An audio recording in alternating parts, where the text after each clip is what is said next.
Tonight's video is a little different. Usually, I bring you eerie stories of the unexplained, stories that creep into your mind and stay there. But since Halloween is nearly upon us, the one night each year when the veil between worlds is said to be at its thinnest, I thought we'd dive deeper. This time, I will also reveal some of the strange theories and eerie explanations behind these phenomena.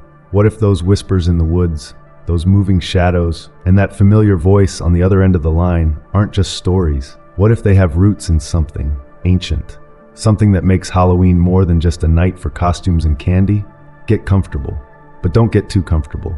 Maybe by the end, you'll see Halloween in a whole new light. Story 1.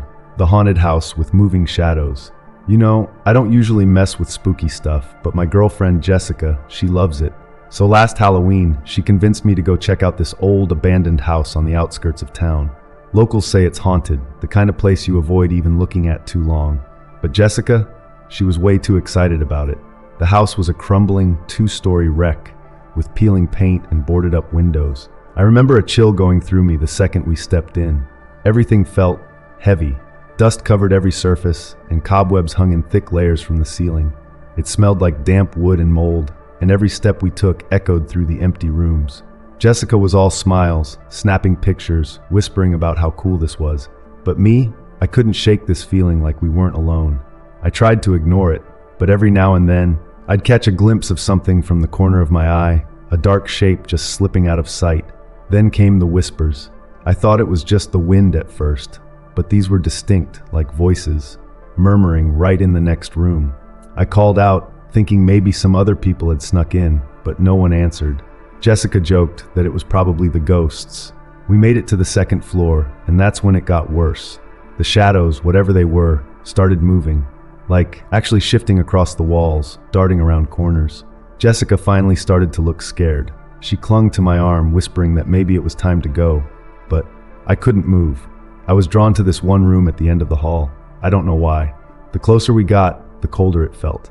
Inside, there was this huge mirror, old, cracked, and dirty, like it hadn't been touched in years.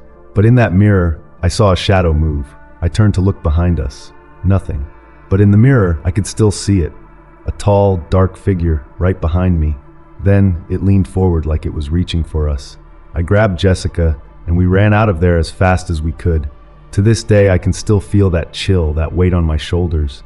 People call them shadow people, and some say they're spirits trapped between worlds. Others think they're like interdimensional beings, creatures that slip in and out of our world, especially when we're somewhere we shouldn't be. Maybe they only appear when we're scared enough to see them.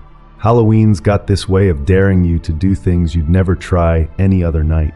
That's exactly what happened to a couple I know who thought it would be fun to explore an old, abandoned house. They didn't expect anything, of course, but they weren't alone in there. Some people believe these so-called shadow people are spirits, the kind that are stuck between worlds. Others claim they might even be beings from other dimensions that slip through on nights when the veil is thinnest, like Halloween. There's even a psychological angle. Sometimes our brains fill in gaps with what it fears the most, especially in low light. But whatever they are, shadow people are known to be drawn to the living, especially when the living go looking for them. Story 2, The Forest of Whispers. Halloween night was supposed to be just a chill camping trip. Me, my buddy Lucas, and his girlfriend Maria. The plan was to set up a tent in the middle of the woods, tell some spooky stories, and enjoy the night. But honestly, none of us expected anything weird to actually happen. We set up camp near this huge tree, lit a fire, and started telling ghost stories. Everything was fine, just regular Halloween fun. But around midnight, it got quiet. Like dead quiet, no wind, no animals, nothing. That's when we heard it, a voice, faint and far off, calling Lucas's name. We all froze. Lucas laughed, saying one of us was trying to freak him out, but it wasn't me or Maria, and we hadn't heard anyone else around. The voice came again, closer this time, and it sounded like his mom's voice, soft, almost pleading. Lucas's mom had passed away years ago. He got up, calling out, "Mom?" And that's when the voice called Maria's name. It sounded like her little sister, the one she'd left at home that night. Maria freaked, saying it had to be a trick, but Lucas started walking toward the trees like he was in a trance. I yelled at him to stop, but he kept going, deeper and deeper. The voices got louder, calling each of us by name now, like they knew us. I grabbed Maria, and we tried to catch up to Lucas, but he was just gone. No tracks, no sound, Nothing. It was like the woods swallowed him up. Maria and I called out, searched for hours, but we never found him. We went back the next day, and still nothing. People say there are spirits in those woods, ones that mimic the voices of loved ones, drawing you away until you're lost forever. Some call them mimics or doppelgangers. They say they appear on Halloween when the spirits roam freely, hunting for souls they can take. We never went back there, and to this day, Lucas has never been found. It's one thing to be inside a creepy building, but there's something about the outdoors that can feel even more unsettling at night.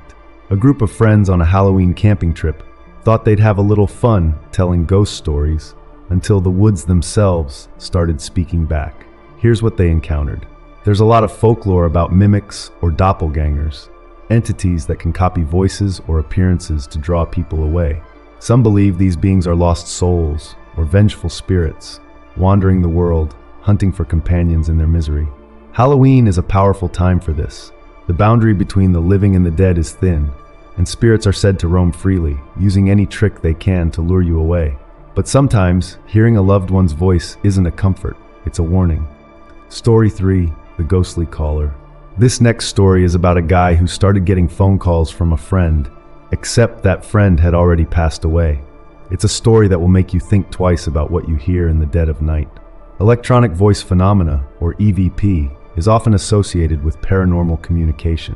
Experts believe spirits can use electronics to reach out from the other side, especially around Halloween, when they say the boundary between our world and theirs is the thinnest. Some skeptics call it interference, or say we're just hearing what we want to.